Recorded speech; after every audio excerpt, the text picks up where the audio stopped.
হাসিনাকে সমর্থন জুগিয়েছে, প্রশ্রয় দিয়েছে, তারাই 2024 সালে শেখ হাসিনার দানবীয় হত্যাকাণ্ড পরিচালনা করবার জন্য পরোক্ষভাবে সহায়কের ভূমিকা পালন করেছে।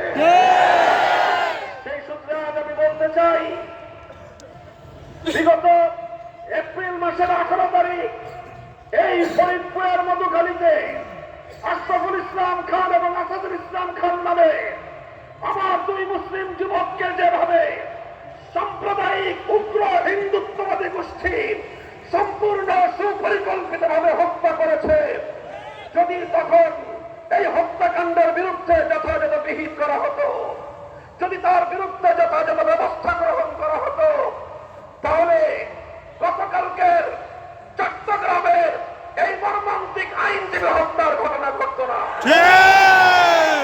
গতকালকের এই ঘটনার পর আজ গোটা বাংলাদেশ হতবাক।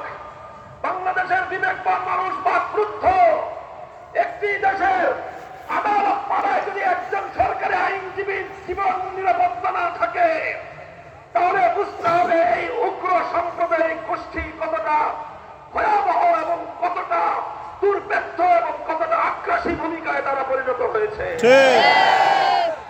আমরা বহু আগেই সতর্ক করেছিলাম, ইসকনের বিরুদ্ধে আমরা বছরের পর বছর কথা বলেছি। এই ইসকনকে যদি, তাদের অগ্রযাত্রাকে যদি রুখে না দেওয়া যায়, বাংলাদেশের স্বাধীনতা বিপন্ন হবে। জাতি ধর্ম নির্বিশেষে বাংলাদেশের সাম্প্রদায়িক সম্প্রীতির যে স্থিতিশীল পরিবেশ, এই পরিবেশকে ওরা জাহান্নামের আগুন দিয়ে জ্বালিয়ে পুড়িয়ে ছারখার করবে।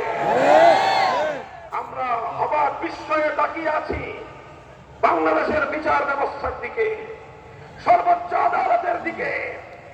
এখনো ইসকনকে নিষিদ্ধ করা হয় নাই।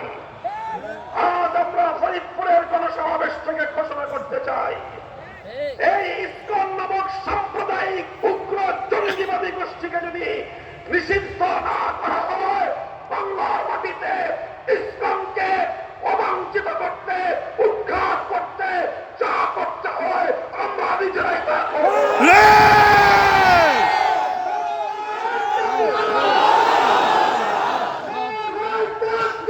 আল্লাহু আকবার। হুশিয়ার সাবধান, হুশিয়ার সাবধান, হুশিয়ার সাবধান। সংগ্রামী সাথী ও বন্ধুগণ, আমরা আপনাদেরকে ধৈর্যশীলতার, সহনশীলতার আহ্বান জানাই। আমরা দেশবাসীকে সে আহ্বান জানাতেই থাকবো। আমরা স্পষ্টভাবে লক্ষ্য করছি,